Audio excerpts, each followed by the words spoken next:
پتہ نہیں ہے کہ کس کو کیا دینا ہے۔ پہلے فواد چودھری کو ڈسون کیا، اتنا ڈسون، اتنا آبویس ڈسون کیا کہ وہ بندہ جو ہے وہ ڈسگرنٹل سا ادھر ادھر مارا مارا پھرتا رہا۔ شیر رشید کو گلے ملے عمران خان صاحب اور آپ دیدہ ہو گئے۔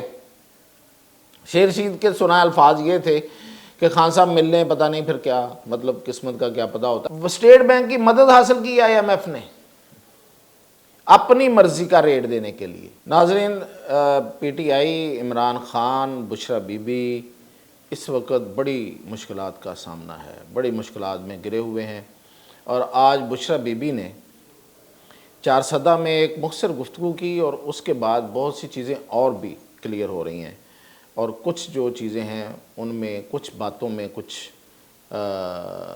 غلط بیانی بھی ہے، وہ بھی ہم نے پکڑی ہے، وہ آپ کو بتائیں گے۔ اور پھر یہ کہ ہمارے ملک میں IMF کر کیا رہا ہے، کیا کیا ظلم ہو رہے ہیں ہمارے ساتھ اوورآل۔ تو یہ دو تین چیزوں پہ آپ آج بات کرتے ہیں۔ مشکلات کی جہاں تک بات ہے تو اتنی مشکلات ہیں کہ کوئی کسی کو نہیں پتا کہ کس سمت چلنا ہے، ایون عمران خان کو نہیں پتا کہ کیا سمت اختیار کرنی چاہیے۔ اس کی سب سے بڑی وجہ یہ ہے، اور اس کی جو سب سے بڑا جو ہمیں ثبوت ملا ہے اس چیز کا، وہ کل کی جو ملاقات ہوئی ہے شیخ رشید کی، فواد چودھری کی، مسرت چیمہ کی اینڈ ادرس۔ مطلب یہ کہ پتہ نہیں ہے کہ کس کو کیا دینا ہے۔ پہلے فواد چودھری کو ڈسون کیا، اتنا ڈسون، اتنا آبویس ڈسون کیا کہ وہ بندہ جو ہے وہ ڈسگرنٹل سا ادھر ادھر مارا مارا پھرتا رہا، گو کہ اس نے پارٹی کا ساتھ نہیں چھوڑا لفظوں میں۔ ظاہر ہے جتنے بندہ ہو، جتنی ہمت ہو اتنا ہی کر سکتا ہے، تو کیا، نو ڈاؤٹ۔ وہ اس کی بطور وزیر ہمیں اس سے شدید اختلافات ہیں، لیکن جب وہ رہے ہیں، لیکن یہ ہے کہ وہ پارٹی کے ساتھ جس طرح وہ بیانیہ بنا کے چلتے ہیں فواد چودھری صاحب، اور جس طرح وہ اگریسو گفتگو کرتے ہیں اور مخالفین کو موٹے ہاتھ لیتے ہیں، یعنی کہ موٹے پو لیتے ہیں، یعنی کہ مطلب وہ مخالفین کو ہلنے نہیں دیتے، ماسوائے مشاہد اللہ خان مرحوم، اللہ انہیں جنت نصیب کرے، انہوں نے ہی ان کو اس کو قابو کیا تھا۔ تو اس بندے کو اتنی جلدی ڈسون کر دیا، اور اب یہ کل کی خبر یہ ہے کہ اب ان کو ملے ہیں، گلے لگا کے ملے ہیں، اور شاید یہ ان کی واپسی ہو جائے پارٹی میں اور ان کو کوئی ذمہ داری مل جائے۔ تو یہ میں کہہ رہا ہوں کہ یہ ہے ایک یہ بات۔ اور دوسری بات کہ شیر رشید کو ملے، شیر رشید کو گلے ملے عمران خان صاحب اور آپ دیدہ ہو گئے۔ شیر رشید کے سنا الفاظ یہ تھے کہ خان صاحب ملنے پتہ نہیں پھر کیا، مطلب قسمت کا کیا پتہ ہوتا ہے۔ تو مطلب یہ تو خیر وہ محاورتاً بھی لوگ کہہ دیتے ہیں، اس کا مطلب کچھ اور نہیں نکالنا چاہیے، لیکن وہ جب ملے ہیں یہ فقرہ بول کے، تو اس نے اتنا اثر انداز ہوا ہے یہ فقرہ، یہ جملہ عمران خان پہ کہ وہ آپ دیدہ ہو گئے، ان کو گلے انہوں نے بھنچ لیا ان کو، اور بڑی دیر تک وہ ایک دوسرے کے گلے لگے رہے، اور وہ ان کی آپ دیدہ ہوئے، اور پھر ان کی گفتگو بھی ہوئی۔ تو اس کے علاوہ دیکھیں کہ جو ڈائریکشن لیس ہونا ہے، اس کی دوسری بڑی جو وہ بڑی ایک عرصے سے چلی آ رہی ہے، اور وہ چیزیں جو ہیں اب مزید اس میں وقت کے ساتھ ساتھ ثابت ہو رہی ہیں کہ سارے رہنما کہہ رہے ہیں کہ ہمیں عمران خان نے یہ کہا تھا کہ آپ نے ڈی چوک نہیں جانا، آپ ڈائیورٹ کر جائیں۔ بشرا بی بی آج بھی اس پہ قائم ہیں، ابھی چارسدہ گئی ہیں، اور بقول ان کے کہ 2 شہیدوں کے گھر گئی ہیں، اور 2 شہیدوں کو یہاں سے شروع کرتے ہیں کہ 2 شہیدوں کو انہوں نے کہ گھر والوں کو انہوں نے 1-1 کروڑ روپیہ دیا۔ اچھا، اب میں اس شہیدوں اور ان لاشوں کے چکر میں نہیں آیا، آپ نے دیکھا ہوگا کہ میں نے اپنے ویلاگ میں اس پہ نہیں بحث کی۔ اگر ہوئے، میں نے یہ ضرور کہا کہ جو اگر آپ لاشیں گراتے ہیں تو لاشیں جو ہیں نا وہ حساب مانگتی ہیں اور لیتی ہیں، وہ آج نہیں تو کل۔ لیکن میں نے اس پہ نہیں بحث کی کہ ہوا یا نہیں ہوا، لیکن اب اس پہ مطلب کبھی تو یہ کوئی سوال اٹھے گا نا، تو مطلب کیوں نہ پھر سوال اٹھایا جائے کہ جب آپ کی اپنی کمزوریاں ہیں، جس شہید کے گھر آپ گئی ہیں، ایک جو ہے وہ ابھی تک سامنے آئے ہیں، دوسرے کا پتہ ہی نہیں ہے۔ آپ نے کہا ہم 2 کے گھر گئے ہیں، 1-1 کروڑ روپیہ دیا ہے، تو ایک کا پتہ چلا ہے، کچھ تاج ہیں، تو تاج جو ہیں وہ شہید ہوئے، ان کی باڈی آئی، کوئی پوسٹ مارٹم نہیں کرایا کسی نے. بھائی اگر وہ اسلام آباد میں پوسٹ مارٹم نہیں ہوا, آپ کا اعتراض, آپ کا جو اس میں ایکسکیوز ہے وہ اس کو اگر مان لیا جائے کہ اسلام آباد والوں نے نہیں کیا, تو 4 سدہ تو خیبر پختونخوا میں ہے, وہاں بھی ہاسپٹل ہوگا, وہاں کوئی اور ساتھ کوئی بڑے ڈسٹرکٹ کا ہاسپٹل ہوگا, پشاور کا ہاسپٹل ہوگا. کیوں اس کی کوئی, اچھا چلے میں گھر والوں پہ تو کوئی اعتراض نہیں ہے, گھر والے سادہ ہیں, ان کو نہیں پتا. یہ جو پارٹی ہے ان کو پتا ہے کہ ایک شہید آ گیا یا 2 شہید آ گئے تو ان کا پوسٹ مارٹم کراتے.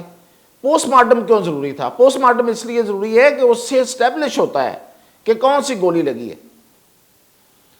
مطلب سرکار کی گولیوں کا تو پتا ہوتا ہے کہ سرکاری بندوقوں سے جو گولیاں نکلتی ہیں, اور جو پرائیویٹ گولیاں ہوتی ہیں ان کا بھی پتا ہوتا ہے.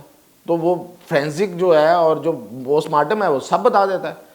تو کوئی اس پہ کسی رہنما نے جا کے اگر اتنا ہی آپ کو پتا تھا اور اس کو مطلب آپ مان رہے ہیں کہ اس کو پنجاب پولیس, یہ کہا ہے وہاں پہ کچھ لوگوں نے, ان کے لاحقین نے, کہ پنجاب پولیس کی گولیاں لگیں, تو بھئی پنجاب پولیس کی گولی تو ثابت ہو جائے گی.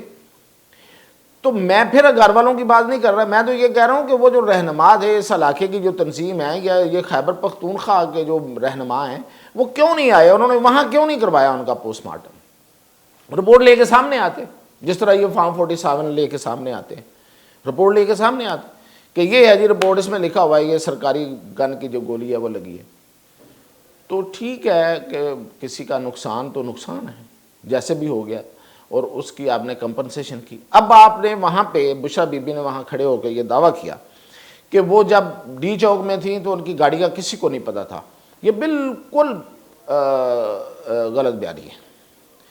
رپورٹرز کو پتا تھا, جو جن سے ہماری باتیں ہوئی ہیں, کہ یہ اس میں بشرا بی بی ہیں. اور پھر یہ کہ میں وہاں کھڑی رہی ڈی چوک میں. بھئی ڈی چوک میں آپ نہیں گئی, اگر گئی بھی ہیں تو ایسے جا کے نکل کے آپ واپس آ گئی ہیں. اور ہمارے پاس ابھی ایک فوٹیج ہے جو کہ یہ جو کمیونٹی گائیڈنس ہے اس کے تحت ہم لگا تو نہیں سکتے, لیکن اس کی کچھ تصویریں شیئر آپ کو ابھی آپ دیکھیں گے کہ جو یہ بی بی ہیں یہ ایک گاڑی سے اتر کے دوسری گاڑی میں جا رہی ہیں. اور یہ اسی رات کی, اسی وقت کی بات ہے جب وہ کہتی ہیں کہ میں فرار نہیں ہوئی وہاں سے. ایک گاڑی سے اترتی ہیں اور دوسری گاڑی میں جا رہی ہیں, صاف نظر آ رہی ہیں اس میں. اور یہ علاقہ کون سا ہے؟ G8, اسلام آباد کا G8 سیکٹر, اس کی مارکیٹ کے سامنے یہ سارا یہ گاڑی تبدیل ہوئی ہے. تو ڈی چوک تو وہاں سے کوئی ایٹ لیسٹ کوئی 7-8 کلومیٹر دور ہے, چلیں 5 کلومیٹر تو دور ہو گئی. تو مطلب یہ کہ اتنی دور جا کے یہ بات ہو رہی ہے, اور وہاں سے آپ پھر دوسری گاڑی میں جاتی ہیں, اور وہ گاڑی جو ہے وہ پھر میں نے پہلے جیسے بتایا تھا کہ وہاں سے نکلتے ہوئے وہ کچھ لوگوں کو ایون نیچے آنے لگے تھے, کارکن جو سامنے کھڑے ہوئے تھے, اور وہ گنڈا پور جو ہیں وہ بڑی تیزی سے اس کو نکال رہے تھے کہ ان کو ٹائم تھوڑا دیا گیا تھا. اور پھر وہ شاہ اللہ دیتا کے رستے سے مارگلا کو کراس کیا گیا, اور مارگلا کراس کر کے بہاری پور پہنچے. تو یہ ساری غلط بیانی. اور پھر اس میں ایک ہی جملے میں وہ پٹھانوں کی غیرت کی تعریف بھی کر رہی ہیں اور کارکنوں پہ اعتراض بھی کر رہی ہیں. ایون جو لوگ وہاں کھڑے ہیں, جو MNA ہیں یا جو بھی ان کے رہنما ہیں, ان کے ساتھ وہ تکرار کر رہی ہیں کہ نہیں سب, بہت سے گواہ ہیں کہ میں ادھر ہی کھڑی تھی اور سب بھاگ گئے مجھے چھوڑ کے. تو وہ کہہ رہے تھے کہ نہیں ہم تو ادھر ہی تھے. تو اس پہ تکرار ہو رہا ہے, اور ان کو گلہ ہے اپنے کارکنوں کو پر کہ میں کھڑی رہی اور آپ بھاگ گئے. کارکنوں کو گلہ ہے کہ نہیں ہم تھے, ہم نے مطلب جو بھی سختیاں جھیلی ہیں اور آپ بھاگ گئے. تو یہ اس وقت جو ہے وہ دونوں جو اس پارٹی کے اندر جو صورتحال ہے وہ میں نے آپ کو بتائی ہے کہ, اور بشرا بی بی پہلی دفعہ منظر عام پر آئیں, اور ان کی جو گفتگو کے تضادات ہیں وہ میں نے آپ کے سامنے رکھ دی ہیں. اور جو پارٹی کا جو پوری کارکردگی ہے کہ مطلب کارساز میں بینزیر آتی ہیں اور وہاں پہ بم دھماکہ ہوتا ہے, 180 سے زائد شہادتیں ہوتی ہیں, ایک ایک شہید کی آئیڈینٹیفیکیشن ہوئی ہے, اور ایک ایک شہید کے گھر جا کے پیپلز پارٹی والوں نے جنازہ پڑھا اور ان کی تصویریں لگائیں. آج بھی آپ کو وہاں پہ وال نظر آئے گی لگی ہوئی, ثابت کیا انہوں نے. اور جنرل مشرف کا دور ہے. تو بھائی آپ تو ایک بھی ثابت نہیں کر پا رہے, ثابت تو کریں. مجھے اس سے مطلب میں اس سے انکاری نہیں ہوں کہ وہ ہوا کہ نہیں ہوا, نہ میں اس پہ کوئی بحث کر رہا ہوں. تو ثابت تو آپ نے کرنا ہے نا. تو یہ فیلئر ہے، اور اس فیلئر کے ساتھ یہ عمران خان کو رہا کروانا چاہتے ہیں، اور پتہ نہیں کیا کیا سول نافرمانی اور وہ بائیکاٹ. تو اس بائیکاٹ کا بھی کسی وقت جائزہ لیں گے. میں تو اس لیے نہیں ابھی تک اس پہ بولا کہ چلیں ایک دفعہ دیکھیں تو صحیح کہ ہوتا کیا ہے، کتنا کامیاب، کوئی موو چلتی بھی ہے کہ نہیں چلتی. تو وہ دیکھتے ہیں، کیونکہ ہمیں تو پتہ ہے کہ کون سی چیزیں کہاں استعمال کیسے ہوتی ہیں اور کتنی ہیں اور کتنی اس کے متبادل موجود ہیں. جب متبادل نہیں ہوں گی تو وہی چیزیں استعمال ہوں گی. تو اب اگر آپ بیرون ملک پاکستانیوں کو کہیں وہ اپنی رقوم بھیجنے سے ان کو منع کریں گے سول نافرمانی کی طرف، وہ خدا کا خوف کر لیں. اس ملک کے ساتھ کیا کیا کرنا ہے. عمران خان جیل میں ہیں، بہت سے لوگ جیل میں رہے ہیں، کیا ہو گیا؟ مطلب جیل سے نکالنے کے لیے آپ ملک کی مطلب جڑوں کو کاٹ رہے ہیں.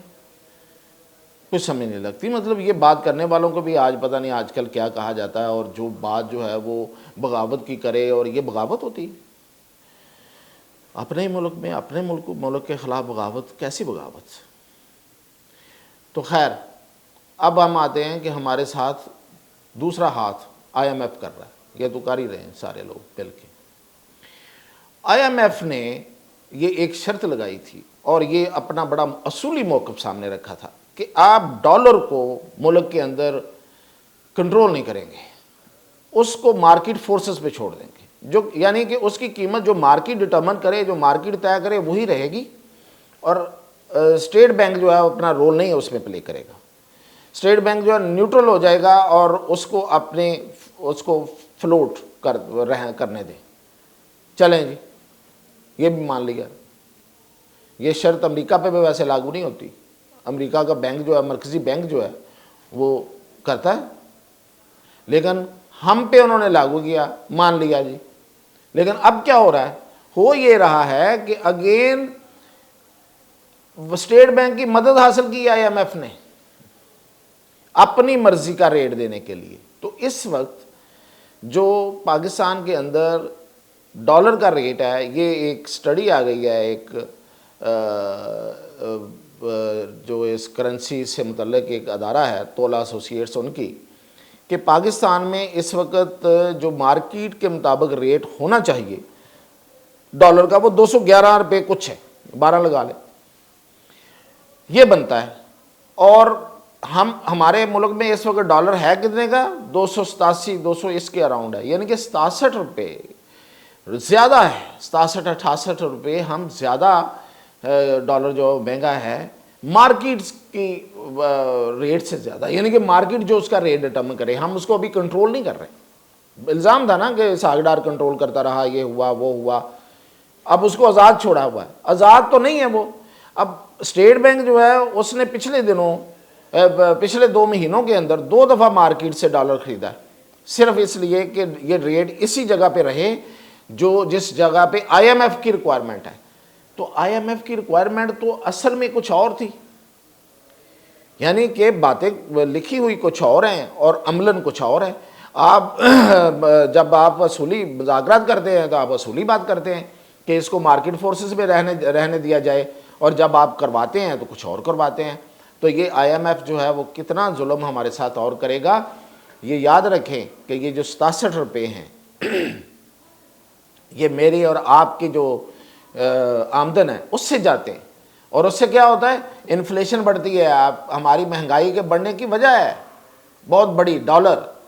اور ہماری جو ہم قرض پے کرتے ہیں، جو ملک کا جو قرض ہے جو ری پے کرتے ہیں، واپس دیتے ہیں، ہم ادا کرتے ہیں، وہ ہمارے ٹیکسز سے اور ہماری آمدن سے جاتا ہے. اور وہ بھی زیادہ پیسے جا رہے ہیں ڈالر مہنگا ہونے کی وجہ سے. یعنی کہ اتنے پیسے 67 روپے ہمیں زیادہ دینے پڑ رہے ہیں، جو کہ اصولی طور پہ وہ اتنے کم تو ہونے چاہیے نا.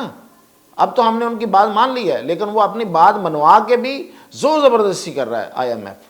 تو یہ اتنا بڑا ظلم ہے کہ ہم زیادہ پیسے بھی پے کر رہے ہیں اور ہمارے ہاں انفلیشن بھی ہے، اور اوورآل جو ہماری جو انڈسٹری ہے اس پہ بھی اس کا بہت بڑا دباؤ ہے.